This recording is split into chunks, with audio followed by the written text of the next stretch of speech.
दोस्तों, iron man को कौन नहीं जानता। मार्वल सिनेमैटिक यूनिवर्स का सबसे popular super hero iron man है। आयरन मैन की पहली मूवी 2008 में आई थी। इसके बाद ही मार्वल अपना इतना बड़ा यूनिवर्स खड़ा कर पाया। जो भी सुपर हीरो फैन है वो आयरन मैन को ज़रूर जानता होगा, पर शायद ऐसे बहुत से लोग हैं जिनको शायद आयरन मैन की ओरिजिन के बारे में नहीं पता। तो आज मैं आपको इस मूवी की स्टोरी शॉर्ट में बताऊंगा। तो चलिए स्टार्ट करते हैं। मूवी स्टार्ट होती है एक बिजनेसमैन से जिसको आर्मी वाले कहीं ले जा रहे होते हैं।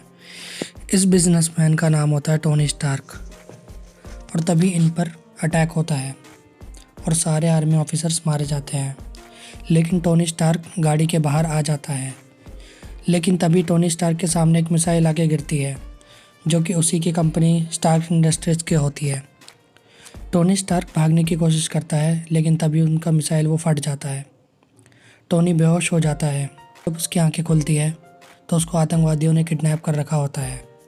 फिर स्टोरी पास्ट में 36 घंटे पहले दिखाई जाती है और बताया जाता है कि टोनी स्टार्क, जो कि बहुत इंटेलिजेंट हावर्ड स्टार्क का बेटा है, वो बचपन से ही बहुत इंटेलिजेंट है।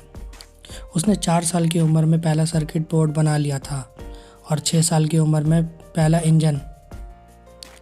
टोनी के पिता हावर्ड स्टार्क के मरने के बाद उनके दोस्त और पार्टनर ओबरडाइन ने कंपनी संभाली, पर जब टोनी 21 साल का हुआ तो कंपनी को बहुत आगे ले जा चुका था। बड़े बड़े हथियार उसने बना लिए थे।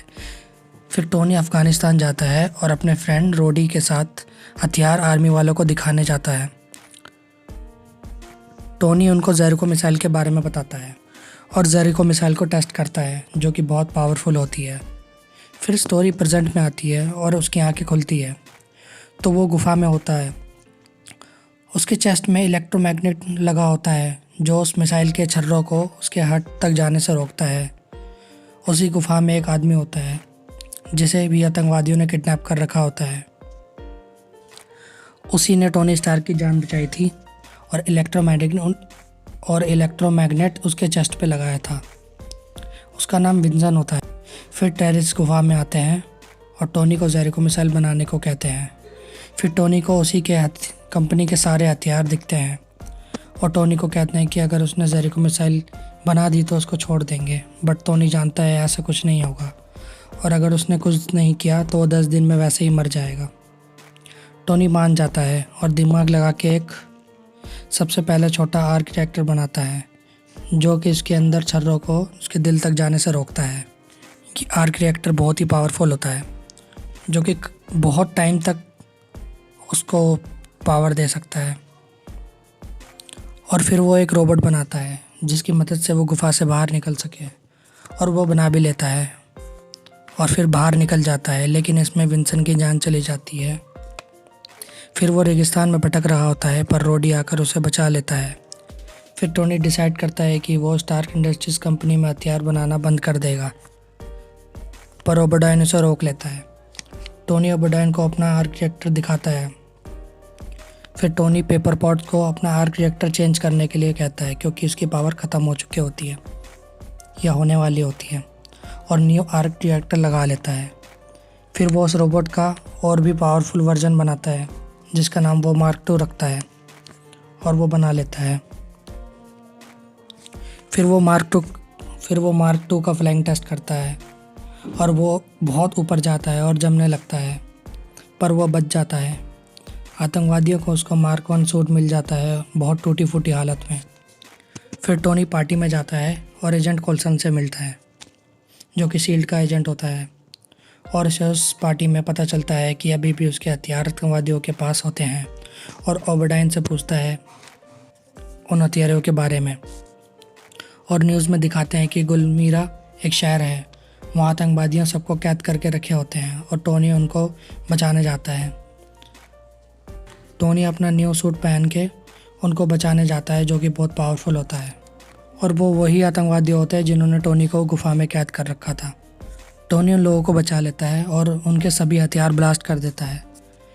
फिर एयरफोर्स वाले आयरन मैन को दुश्मन समझते हैं और उन पर हमला करने लगते हैं। टोनी अपने दोस्त रोडी को बताता है कि वह जहाज़ नहीं सूट में है, पर फिर भी उस पर हमला करते हैं और एयरफोर्स का एक F-21 डैमेज हो जाता है और उसके पायलट का पैराशूट नहीं खुलता, पर टोनी उसे बचा लेता है। फिर ओबेडाइन को दिखाते हैं जो उन्हीं टेररिस्ट से मिलता है जिन्होंने टोनी को किडनैप किया था, और ओबेडाइन ने ही उसे किडनैप किया और ओबेडाइन ने उसे किडनैप करवाया था। वो टेररिस्ट ओबेडाइन को टोनी का सूट मार्क 1 दिखाते हैं, पर ओबेडाइन आतंकवादी का जो लीडर होता है उनको एक मशीन से सुन कर देता है, जिससे वो 15 मिनट तक लकवा मार जाता है।